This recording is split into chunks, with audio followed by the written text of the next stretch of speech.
नमस्कार दोस्तों। Israel Palestine के बीच में हालत इस हद तक खराब हो गई है कि मानो एक जंग छिड़ गई हो। हजारों रॉकेट्स बरसाए जा रहे हैं और ढेरों लोगों की जानें जा रही हैं। इनफैक्ट कुछ बच्चों तक की भी जानें गई हैं। ये मुद्दा इतना कंट्रोवर्शियल है कि बाकी दुनिया के लोग दो हिस्सों में बंट गए हैं। इंडिया में भी ट्विटर पे दो ट्रेंड्स चल रहे थे टॉप पर, एक इंडिया स्टैंड्स विद इजराइल और एक इंडिया स्टैंड्स विद पैलेस्टीन। कौन यहां पर सही है और क्यों यह मुद्दा शुरू हुआ, फिर से क्यों यह जंग शुरू हुई, आइए जानने की कोशिश करते हैं आज के इस वीडियो में।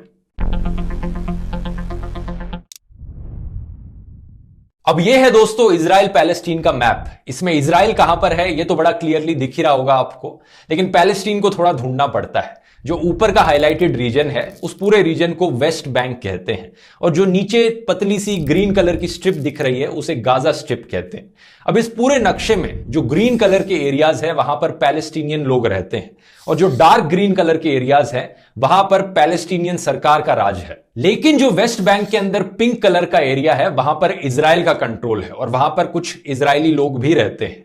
अब ये नक्शा देखकर थोड़ा अजीब सा नहीं लग रहा आपको कि ये कैसे हो सकता है कि दो देश ऐसे एग्जिस्ट करते हैं 100 अलग अलग टुकड़ों में, 100 से ज्यादा अलग अलग टुकड़े हैं। और अगर कोई इंसान ऊपर से नीचे तक चलना शुरू करेगा तो देखेगा अच्छा मैं इजराइल में हूं, अब मैं पैलेस्टीन में आ गया, थोड़ा सा आगे चला अब मैं फिर इजराइल में आ गया, थोड़ा सा और आगे चला अब मैं फिर पैलेस्टीन में आ गया। कैसे हो सकता है? एक ऐसा देश कैसे एग्जिस्ट कर सकता है 100 से ज्यादा अलग अलग टुकड़ों में? इसका अपना ही बड़ा इंटरेस्टिंग इतिहास है।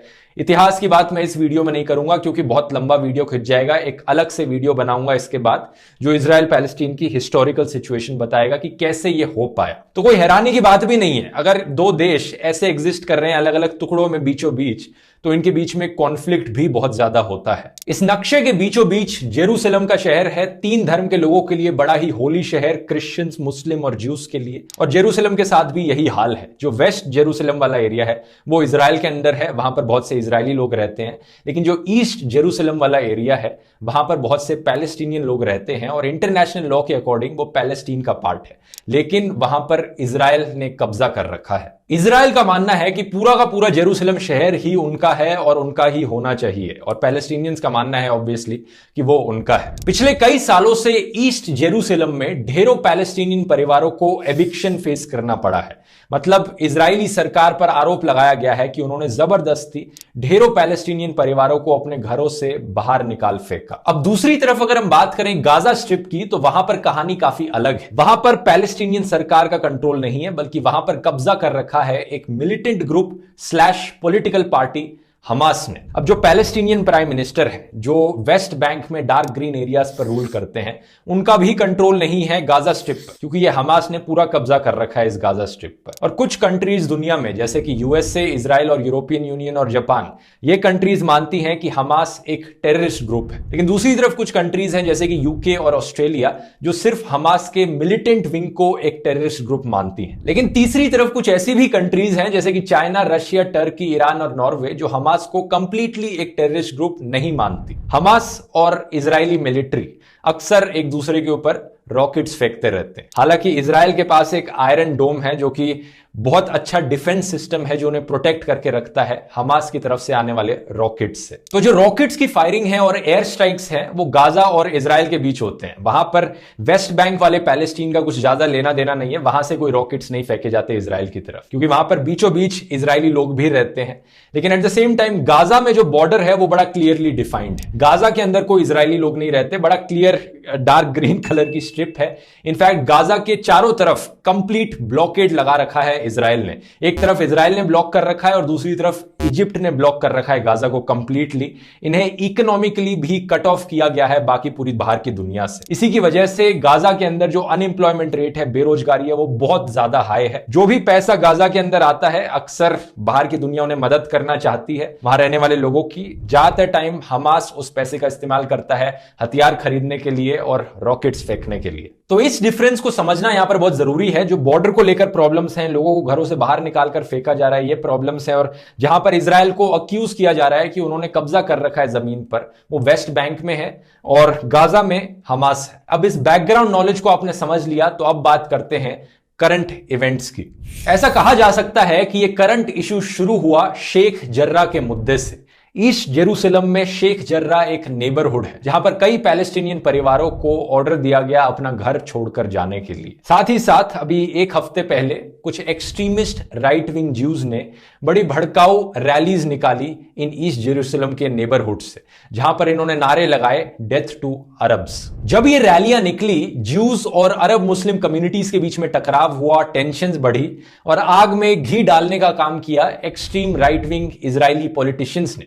जैसे कि ये लोग, इन्होंने भाषण दिए, अपने बड़े ही भड़काऊ भाषण दिए, कहा कि ये पूरा शहर हमारा है और इससे सिचुएशन और बिगड़ गई। 7 मई की बात है कि पैलेस्टीनियन लोग प्रोटेस्ट कर रहे थे इन्हीं एविक्शंस के खिलाफ। ये प्रोटेस्ट वायलेंट हुए, पत्थरबाजी हुई, इजरायली पुलिस ने सिचुएशन कंट्रोल करने की कोशिश करी, क्रैश करे पुलिस के लोग और प्रोटेस्टर्स और दोनों तरफ लोग इंजर्ड हुए। 10 मई की बात है कि इजरायली पुलिस अल अक्सा मस्जिद के अंदर घुसी और वहां पर पैलेस्टीनियन लोगों पर रबर बुलेट्स फायर करी गई और स्टन ग्रेनेड्स फेंके गए जो लोग वहां पर प्रे करने के लिए आए थे। हालांकि इजरायली पुलिस का कहना है कि उन्हें पहले से खबर थी कि कुछ पैलेस्टीनियन लोग मस्जिद के अंदर पत्थर इकट्ठे करके बैठे हैं जो वो उन पर फेंकेंगे जो राइट विंग लोग वहां से रैलियां निकाल रहे थे और डेथ टू अरब के नारे लगा रहे थे। इस मस्जिद के इंसिडेंट की खबर सुनकर हमास ग्रुप ने एक अल्टीमेटम दिया इजरायली सरकार को कि मस्जिद से इजरायली पुलिस को हटा लें, नहीं तो हम हमला बोल देंगे। हालांकि ये पैलेस्टीनियन लोग जो वेस्ट बैंक में रहते हैं उनका हमास से इतना लेना देना नहीं है, लेकिन फिर भी हमास ने अपने आप को रिप्रेजेंटेटिव दिखाने के लिए पैलेस्टीनियन लोगों का ये वार्निंग दी और कुछ घंटों बाद रॉकेट्स भी फायर करने शुरू कर दिए इजराइल पर। तो गाजा से इजराइल में हजारों की संख्या में रॉकेट्स फेंके गए हमास ग्रुप के द्वारा और जब ये रॉकेट की बौछार हुई इजराइल पर तो इजराइल ने भी रिस्पॉन्स में आकर एयर स्ट्राइक्स कंडक्ट करनी शुरू कर दी गाजा पर। इजराइल ने 130 से ज्यादा एयर स्ट्राइक्स करी गाजा पर और पिछले 2 दिनों में 40 से ज्यादा पैलेस्टीनियन लोग मारे गए हैं जिसमें कि 9 से ज्यादा बच्चे हैं और इजराइल की तरफ भी 2 इजरायली मारे गए हैं और 1 इंडियन की भी मौत हुई है। तो अब सबसे बड़ा सवाल यह उठता है कि यहां पर कौन सही है और कौन गलत। जस्टिफाई करने के लिए दोनों साइडों के पास बहानों की कमी नहीं है। इजराइल कहता है कि हमने यहां पर रॉकेट फेंक के एयर स्ट्राइक्स करी क्योंकि हमास वाले हमारे ऊपर रॉकेट फेंक रहे थे।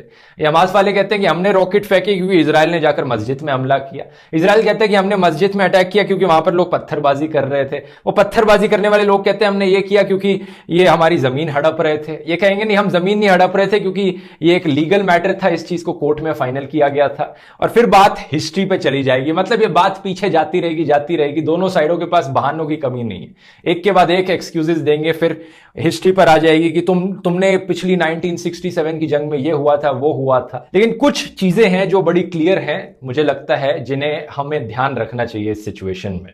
सबसे पहली चीज, इंटरनेशनल ऑब्जर्वर्स का क्या कहना है। यूरोपियन कमीशन का कहना है कि इजराइल जो एविक्शंस कराने लग रहा है यहां पर, वो ह्यूमैनिटेरियन ग्राउंड्स पर इलीगल है और उससे ग्राउंड पे टेंशंस बढ़ती हैं।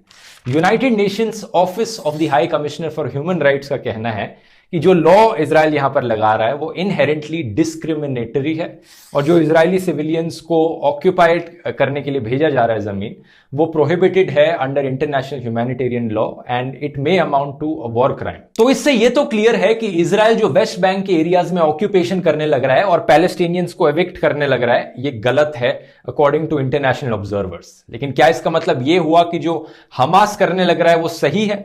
बिल्कुल भी नहीं। इनफैक्ट हमास के जो रॉकेट्स हैं वो अक्सर इजराइल के आम शहरों पर पॉइंट किए जाते हैं जहां पर आम जनता को बहुत खतरा पहुंचता है। ये तो अच्छी बात है कि इजराइल के पास इतना अच्छा डिफेंस सिस्टम है, एक आयरन डोम है, जिसकी वजह से ज्यादातर रॉकेट्स जो हमास भेजता है वो एक्चुअली में उनसे कोई डिस्ट्रक्शन नहीं होती, उनसे कोई कैजुअलिटीज नहीं होती। बहुत कम कैजुअलिटीज हुई हैं इजराइल की साइड पर। लेकिन हमास के रॉकेट्स अगर एक्चुअली में लग जाएं और ये प्रोटेक्शन ना हो तो बहुत सारे इजराइल में रहने वाले लोगों की जानें जाएंगी। वायलेंस के रिस्पॉन्स में वायलेंस और उसके रिस्पॉन्स में और वायलेंस, इससे सिचुएशन सुधरती नहीं है, इससे वायलेंस एक्सपोनेंशियली बढ़ता रहता है। जैसा गांधी जी ने कहा था, an eye for an eye makes the whole world blind. दूसरी चीज है कि अभी तक जो सिचुएशन है उसके अकॉर्डिंग 60 से ज्यादा लोग मारे गए हैं जिनमें 17 से ज्यादा बच्चे थे।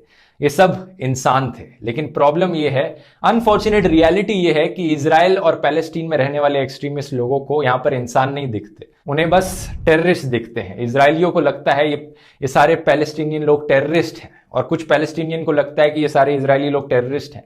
वो उन्हें इंसानों की तरह नहीं देखते। दोनों तरफ के लोगों में इतनी नफरत घोली गई है वहां के पॉलिटिशियंस के द्वारा, वहां के मिलिटेंट ग्रुप्स के द्वारा, ये दोनों लोग दोनों ग्रुप ऑफ लोग एक दूसरे को आंख में आंख मिलाकर देख ही नहीं सकते, बिल्कुल एक दूसरे का जानी दुश्मन समझते हैं। इसलिए एक के बाद एक वायलेंस को ये लोग जस्टिफाई करते रहते हैं कि हमने ये किया डिफेंस में किया है, हमने ये किया अपनी जिंदगी बचाने के लिए किया है। बात यहां पर यह है समझने वाली कि सारे पैलेस्टीन लोग हमास को सपोर्ट नहीं करते, एट द सेम टाइम सारे इजरायली लोग अपनी इजराइल की सरकार को सपोर्ट नहीं करते जो इजराइल की सरकार ये करने लग रही। पास्ट में ऐसे कई इजरायली पॉलिटिशियंस भी आए हैं जिन्होंने कोशिश करी है अपनी ज्यादा से ज्यादा पीस बनाने की, और उन्हें असैसिनेट भी कर दिया गया था एक्सट्रीमिस्ट इजरायली ज्यूज के द्वारा। तो दोनों तरफ एक्सट्रीमिस्ट लोग बहुत ज्यादा हैं, इतनी सिग्निफिकेंट पॉपुलेशन है एक्सट्रीमिस्ट लोगों की कि वो ओवर पावर कर जाते हैं। इसी रीजन से पूरे देश को टेररिस्ट घोषित कर देना, कि ये कहना कि सारे इजरायली लोग टेररिस्ट होते हैं या फिर सारे पैलेस्टीन लोग टेररिस्ट होते हैं, ये बहुत ही गलत है करना। अगर ऐसा बोलोगे आप तो इससे बस नफरत बढ़ेगी ही, कम नहीं होगी दोनों साइड्स के बीच में। तीसरी चीज यहां पर यह है जो स्पाइडरमैन फिल्म का कोट है, with great power lies great responsibility. दोनों साइडों को देखो, किस साइड के पास ज्यादा पावर है, बड़ा ऑब्वियस है।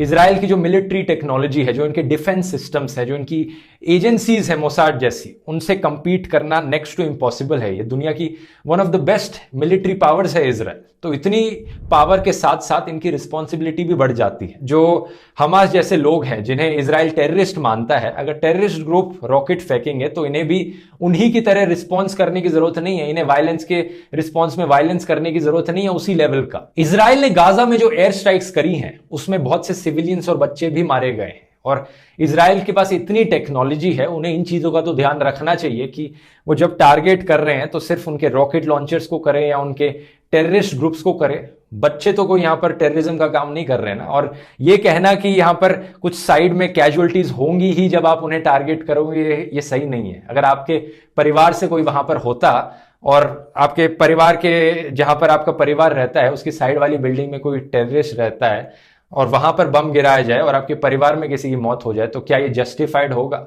बिल्कुल नहीं होगा, स्पेशली जब ये काम दुनिया की one of the top military powers करे। तो ये चीजें कुछ सोचने वाली हैं, इन्हें ध्यान में रखना जब भी आप इस इशू के बारे में किसी से बात करो। तो बाकी आने वाले टाइम में मैं एक डिटेल्ड वीडियो बनाऊंगा इजराइल पैलेस्टीन की हिस्ट्री पर, उसी से ही बहुत से और सवालों के जवाब मिलेंगे जब आप इनकी हिस्ट्री डिटेल में जानेंगे। तो मिलते हैं अगले वीडियो में। धन्यवाद।